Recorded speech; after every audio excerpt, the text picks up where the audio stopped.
Every person that even has the smallest interest for chess knows Gukesh Tomarayu. He's not just some rising chess prodigy. Let the game begin. This guy is the now world chess champion. And all of that with just a humble age of 18. Youngest ever world champion. Youngest in modern history to ever do it. He's done everything you're supposed to do to earn that title. He has beaten some of the best in the world. Caruana, Hikaru, and of course also the GOAT Magnus Carlsen. But still that seems to not be enough. Even after all of that, a huge chunk of the chess world questions Gukesh being a worthy world champion. Yeah, people are seriously saying, is Gukesh a worthy world chess champion in your eyes? This video will show you why chess fans and players may feel and express themselves the way they do when it involves the world chess champion's worthiness.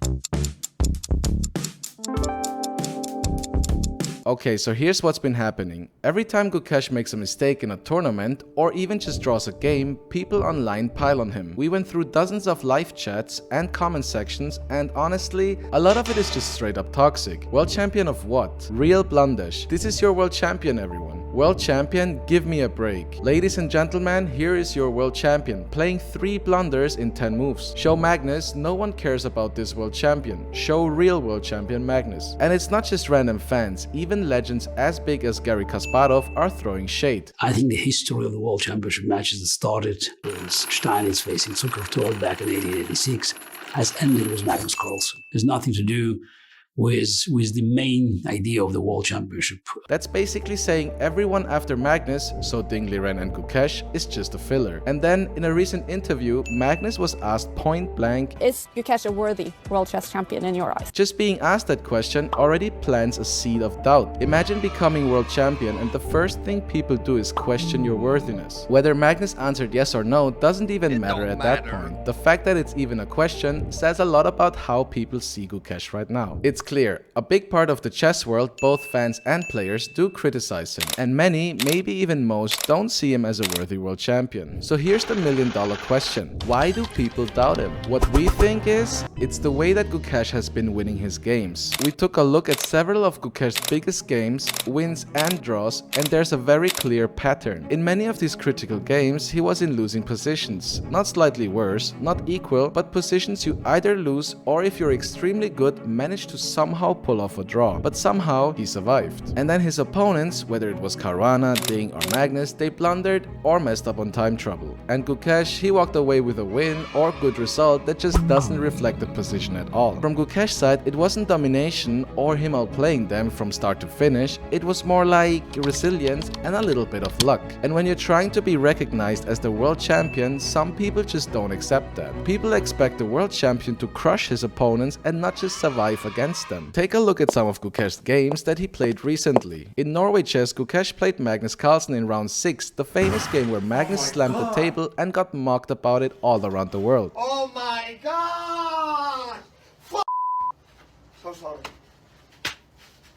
But do you know why Magnus lost his cool and actually slammed the table? It wasn't because he couldn't accept a loss against Gukesh, but more because he was outplaying Gukesh throughout the entire game and then just stupidly blundered. Gukesh eventually won and also got very emotional. I mean, who wouldn't after winning against Magnus Carlsen? But this is exactly where all the doubters start thinking. Was that a well-deserved win for Gukesh, or was he just lucky that Magnus blundered? Gukesh clearly didn't outplay Magnus. Rather, he tried to stay resilient and not lose the game on the spot. It was just clearly lost, so I was just trying to make moves which kind of were tricky for him, and luckily he got into time scramble. If you look at the game analysis on chess.com, you can clearly see that Gukesh wins, even though he has an accuracy of 92.8, which in a classical game is actually very low. Magnus' accuracy is 86.1, which isn't as high as you would usually expect it from Magnus, but considering the fact that he was absolutely winning against Gukesh and then blundering away the game, Magnus Carlsen. Magnus blunders! Rook takes knight. This is over. 92.8 is still quite high. Also, the evaluation bar clearly shows that Gukesh and Magnus played a decent game in the opening, and it was the middle game where Magnus started to outplay Gukesh. Magnus is about to make his decision. It's forward, and he of course finds the best move. Magnus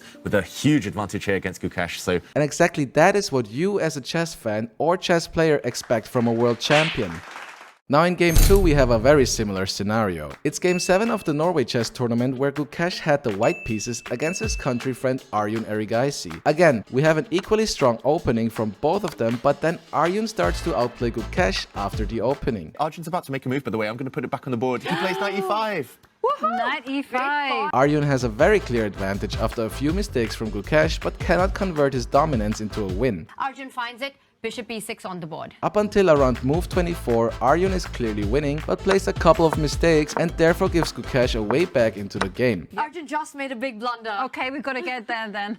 Okay, we jump. David, just backtrack one move. You'll see what I mean. Okay. Just the check before this. Just the check before this. The black king had to go up the board. He retreated.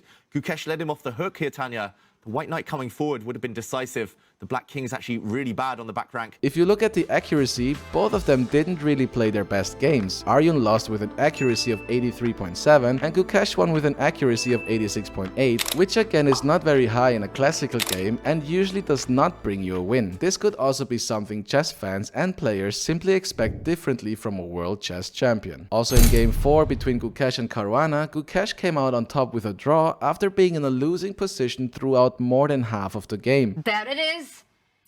Takes it to Armageddon. The game could have easily ended in a loss for Gukesh, and looking at their accuracies, this game reflects a classical game as it should be. Now looking at the entire Norway chess tournament, Gukesh came third behind Magnus and Fabiano with 14.5 points. But considering that these 3 games could have very well been losses for Gukesh, his third place result is better than expected. Instead of 14.5 points, Gukesh could have also ended the tournament with just 7 points. Minus 3 points for the game between him and Magnus, another 3 points less for the game between him and Arjun, and 1.5 points for the game against Caruana. And a total of 7 points would have made the last place. So was Gukesh just lucky in this tournament? What do you guys think? Also, if you look at his game 14 of the World Chess Championship against Ding Liren, the game should have ended in a draw and they would have gone to tie breaks. But instead, Ding blunders in a very obscure way, which is not even seen very often at this level. Ding's blundered. What? Ding's blundered. No. Has he? He's off. He can now trade rooks, Gukesh, and trade bishops. Oh no. The bishop's in the corner. Bishop It cannot be. It cannot escape. Gukesh is winning. It almost felt like Ding didn't even want his title anymore. Usually when grandmasters like Ding Liren and Gukesh Domarayu have a same colored bishop and a rook on the board, the result of the game is nothing else but a draw. But somehow Ding Liren blacked out and handed Gukesh the title on a golden plate by blundering the endgame. So here's the bottom line. Gukesh has the World Chess Championship title. He earned it according to the rules of modern chess. He fought through the candidates, took down the reigning champion and made history. Even if the reigning world champion at that time was criticized a lot and wasn't even a top 20 chess player when he lost to Gukesh. So in the eyes of many chess fans and chess players, Gukesh Domarayu definitely has something to prove. And that brings us back to you, the community. Do you think Gukesh is a worthy world champion? Are people just being salty because Magnus left the cycle? Or is it fair to expect more from the guy who holds the biggest title in chess? Let us know in the comments. Hit that like button, subscribe to our channel, and we can keep you entertained with more stories like these. Thank you for watching.